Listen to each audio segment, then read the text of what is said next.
2019 BP வந்துச்சு, BP மாத்திரை. 2021 sugar வந்துச்சு, சுகர் மாத்திரை.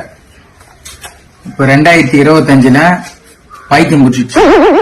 இன்னும் மாத்திரை எடுக்கல, ஹாஸ்பிட்டல் கவுன்சிலிங் தான் போயினுங்கிறேன். ஆனா இதெல்லாம் கல்யாணம் ஆனதுனால வந்துச்சுன்னு சொன்னா அது மிகப்பெரிய தவறு, கடவுளுக்கு அடுக்காது. அதெல்லாம் கடவுளுக்கு அடுக்காது. என்னன்னு தெரியல. எங்க ஒய்ஃப் ஆபீஸ்ல இருந்து வர டைம் ஆயிடுச்சு, வேலையை முடிச்சுட்டு நான் போய் சோறாக்க போறேன். சோறாக்கலாம் என்ன அடிப்பாங்க, தொடப்பு கட்டிலே அடிப்பாங்க. நான் போய் சோறாக்க போறேன். குழந்தைங்க ஸ்கூல்ல இருந்து வந்துடும். நான் அப்புறம் பேசுறேன். ஆனா கல்யாணம் ஆனதுனால எனக்கு இதெல்லாம் வரல, சுகர் பிபி எல்லாம் நார்மலா வந்தது. சரிண்ணா. 2018 கல்யாணம் ஆயிடுச்சு. 2019 பிபி வந்துச்சு, பிபி மாத்திரை.